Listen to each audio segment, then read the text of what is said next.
What if a Cretaceous suddenly appeared in modern Australia? Could it reclaim its spot at the peak of the ecological niche? Right now, a hatchling has just broken out of its shell.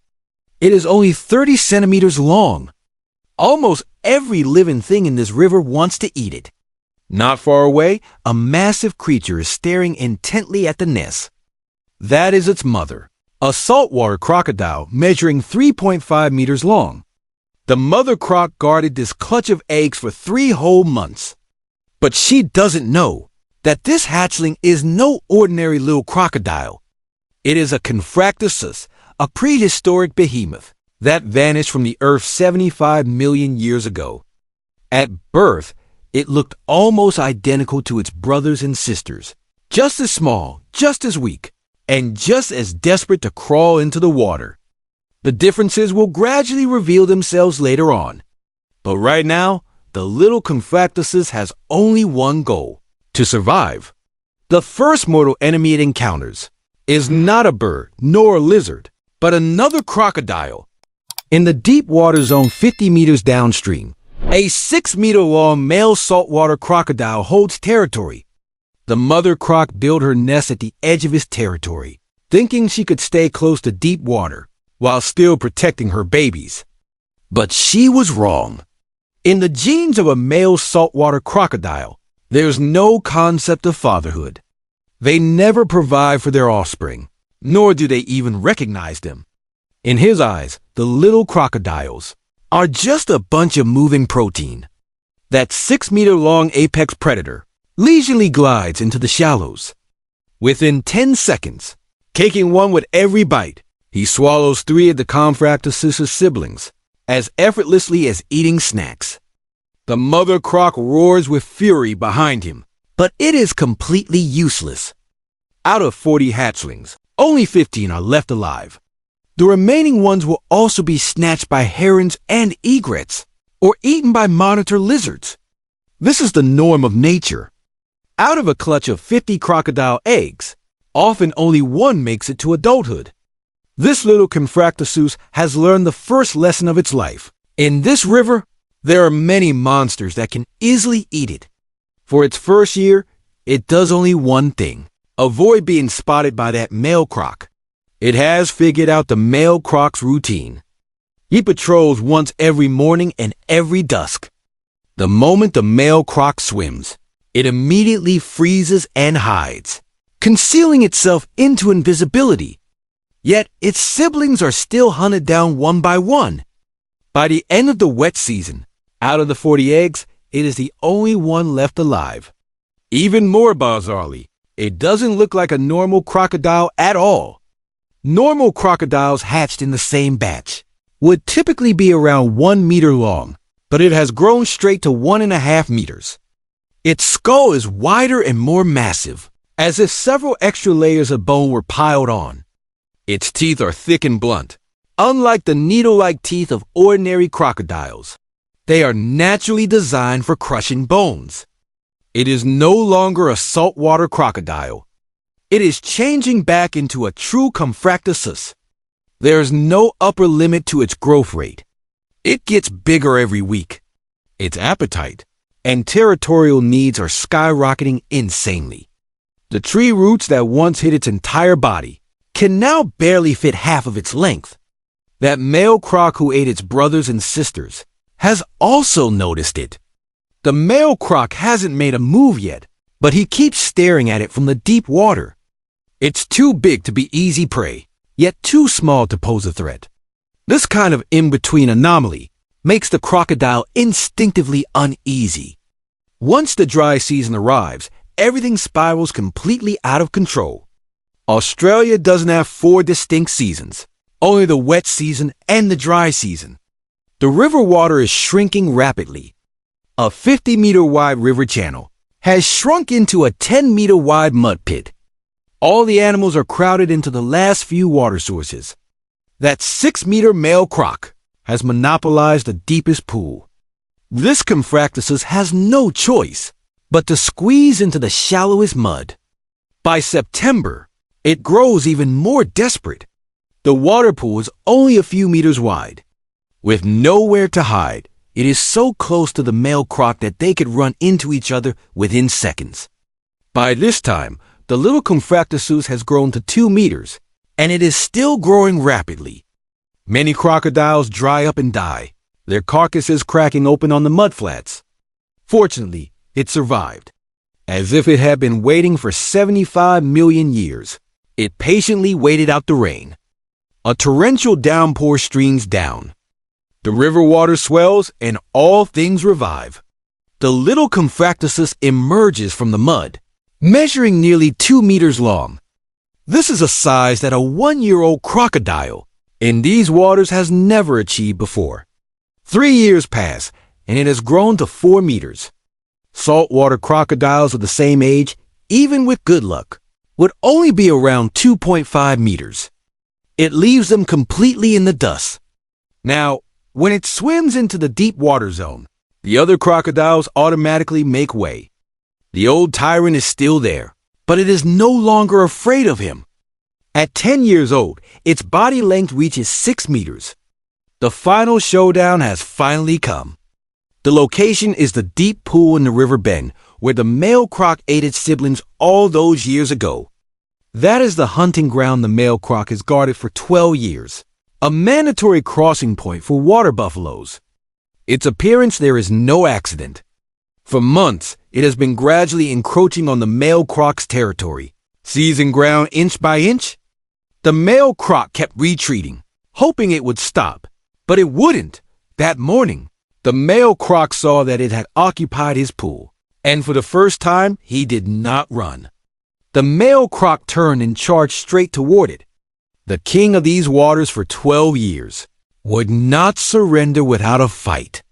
The male croc opened his mouth, bared his teeth, and raised his body extremely high, trying to intimidate it. Crocodile fights are first a battle of presence. They avoid fighting to the death if they can. It didn't put on a display. It just waited. The male croc is 6 meters, while it is 5 meters. The male croc has experience, weight, and a 12-year, undefeated record. But the male croc doesn't know that Deinosuchus possesses power beyond his understanding. Based on fossil estimates, the bite force of Deinosuchus can reach 8 tons, whereas the maximum bite force of a saltwater crocodile is only 67 tons. The two are completely in different leagues. The male croc strikes first. In modern crocodile fights, whoever clamps onto the opponent's throat first wins. The male croc thought it would be the same old playbook, but the Deinosuchus completely shatters his perception. With one bite, it clamps onto the male croc's skull. A clear cracking sound rings out. It is not the Deinosuchus's teeth breaking, but the male croc's bone fracturing. The male croc thrashes violently, trying to execute the crocodile's signature death roll. But the Deinosuchus locks its jaws down tight, rolling along with him, using its body weight as leverage. The male croc struggles desperately to break free. Blood instantly stains the river water red. He flees frantically at a speed he has never shown before. It doesn't give chase, because it doesn't need to. The male croc never returns. The news spreads silently through the crocodile population. The old tyrant is gone, and the deep pool has a new master. The other crocodiles dare not test it. Too afraid to come near, they surrender kilometers of water directly to it. It shattered the old hierarchy and became the true king of this river. Now it no longer needs to fight for survival, only to eat. It begins hunting its true prey, water buffaloes. A male water buffalo can weigh up to 1,000 kilograms, bearing deadly curved horns. The first bull water buffalo it hunts weighs around 800 kilograms. The bull water buffalo swaggered into the water, thinking it was still safe here. No one told him that the rules had already changed. With a single bite, it clamps onto the bull's snout and drags him down as the water explodes into foam. The buffalo's horns wildly thrash but cannot touch it. In the water, the laws of physics are on its side. One single death roll snaps the bull water buffalo's spine instantly. Keep in mind that during the late Cretaceous period, Deinosuchus used to prey on dinosaurs. Hunting this water buffalo is effortless for it. Over 5 years, it reshaped the entire survival dynamic of the river. It has now grown to nearly 8 meters long. It won completely and utterly. Across the entire river and the whole wetland, all the animals revolved around it. Water buffaloes detoured, crocodiles made way, and birds followed behind it to scavenge leftovers. Yet, it had no one to share this with. No mate and no well-matched rivals. It seemed to realize that it had become the apex ruler of this continent. Until one day, humans discovered it.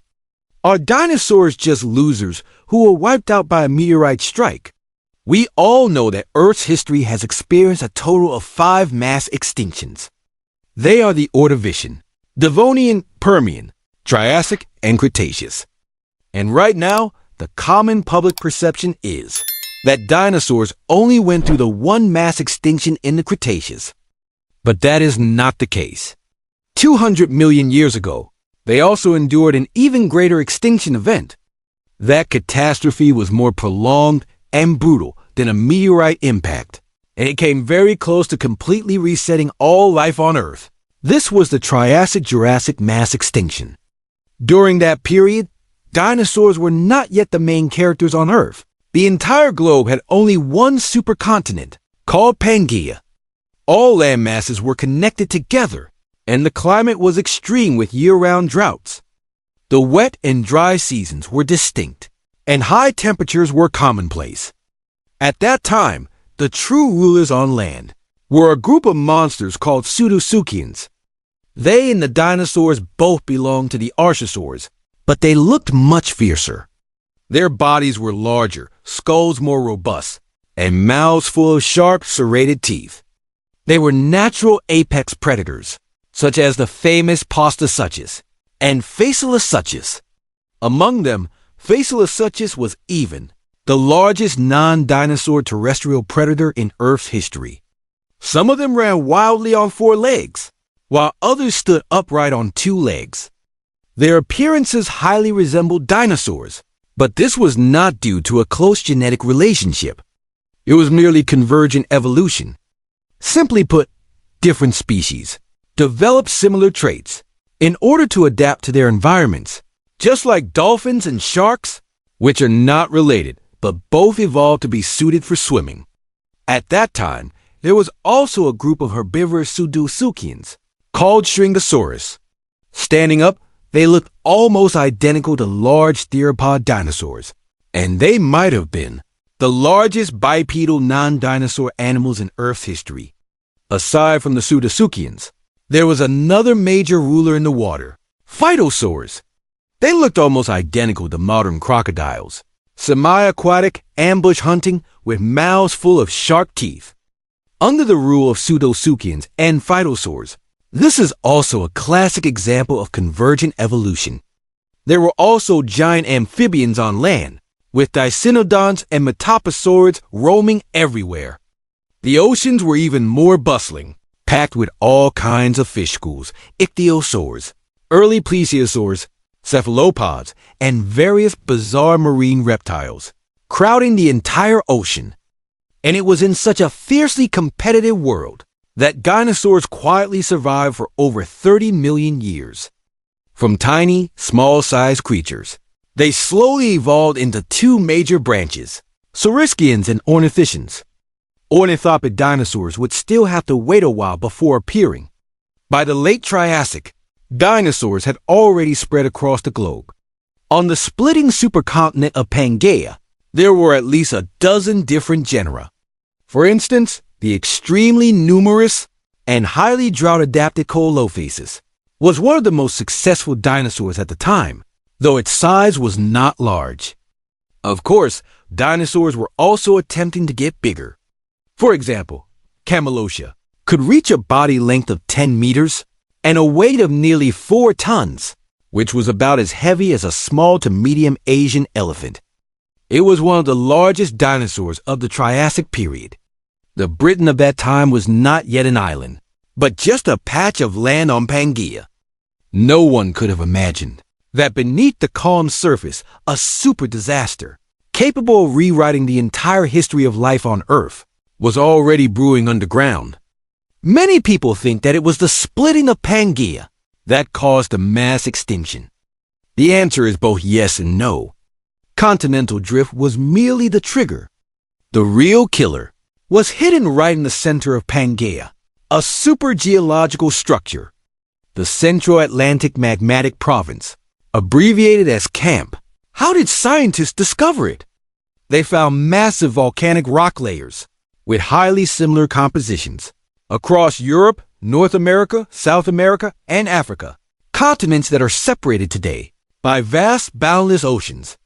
If you piece these fragments back together into the shape of the supercontinent Pangaea, you will find that these regions were closely connected back then, with an entire supervolcano hidden beneath them.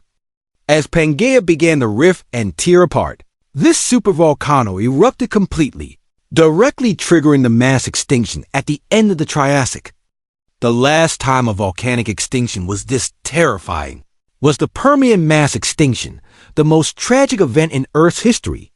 But did you know that the lava coverage of the Permian extinction was 7 million square kilometers, while this eruption of the Central Atlantic Magmatic Province reached a coverage area of 11 million square kilometers? This is the largest volcanic eruption in Earth's known history. This area is enough to completely cover the entire European continent. And it wasn't a thin layer, but a torrent of molten lava like a super tsunami, violently scouring the Earth's surface. Even today in Morocco, you can still see volcanic rock massives that stand over 90 stories high.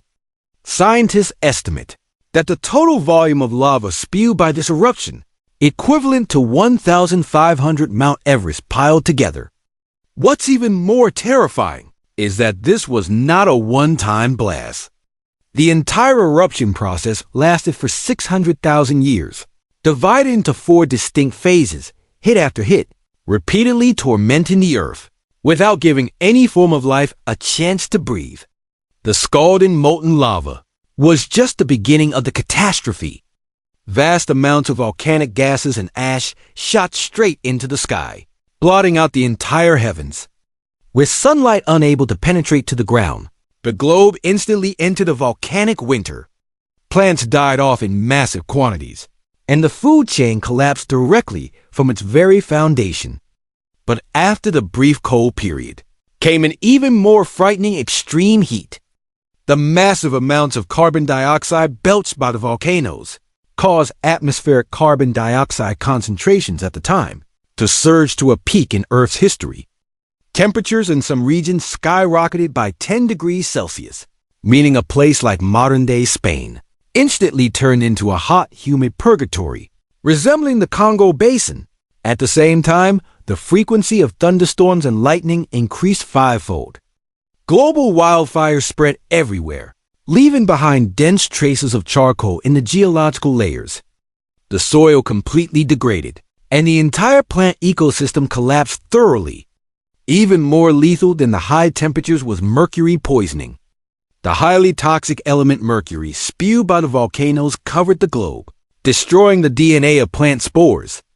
If you travel back to that era, you would cough violently, suffer from breathing difficulties, nausea and vomiting, experience bleeding gums, lose your balance while walking, and break into full-body convulsions. The land was already a living hell. The oceans were even more desperate.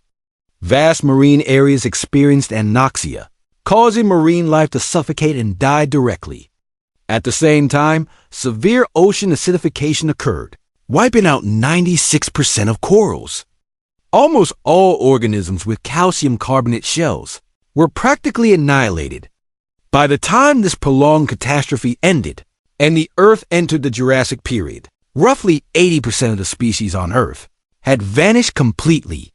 Let's take a look at the casualties of this extinction. In the oceans, conodonts went completely extinct. Nothosaurs went extinct. Giant ichthyosaurs went extinct.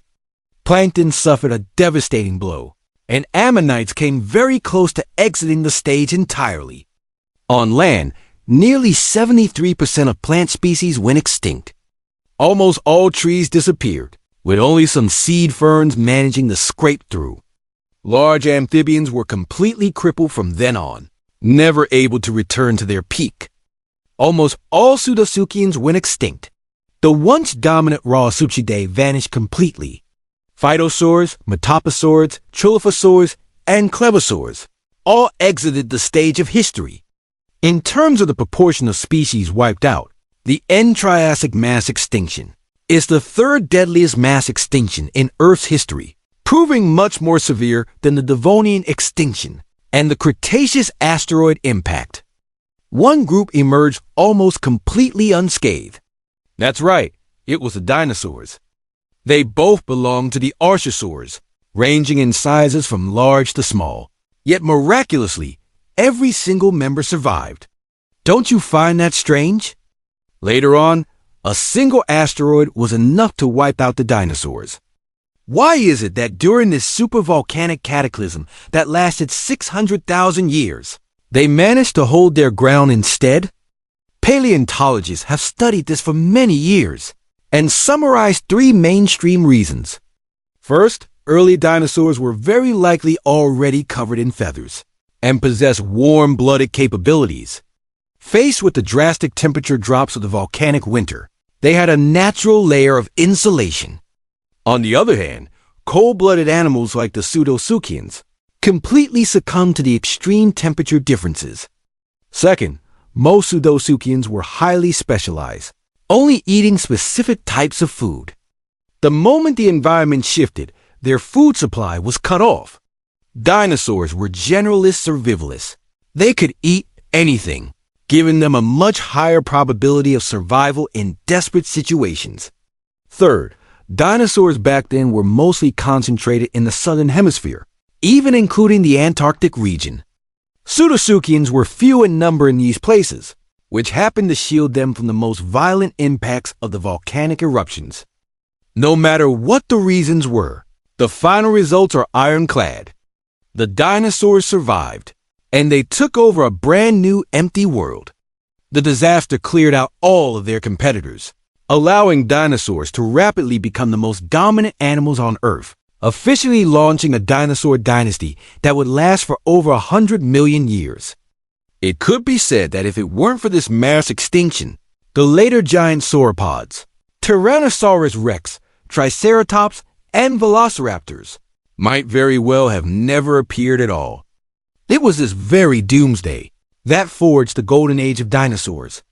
Within this mass extinction, there was also a low-profile winner that rarely anyone mentions: pterosaurs. They had just appeared in the late Triassic period, and they were the earliest vertebrates in Earth's history to master powered flight. However, at the beginning, pterosaurs were small in size and few in number. They also had to compete for the skies with gliding animals like Kuniosaurus, so their living space was extremely limited. As a result, when the mass extinction hit, all their competitors were gone. Entering the Jurassic, pterosaurs instantly became the sole rulers of the sky, and alongside the dinosaurs on land, they joined forces to rule the entire Mesozoic era. What brings even more of a sigh is that this pair of brothers in adversity endured the supervolcanic doomsday at the end of the Triassic together, only to ultimately perish together in the Cretaceous because of that asteroid falling from the heavens. By this point, all misconceptions should be cleared up. They weren't just unlucky creatures destined to be hit by a meteorite, nor were they simple-minded, short-lived losers.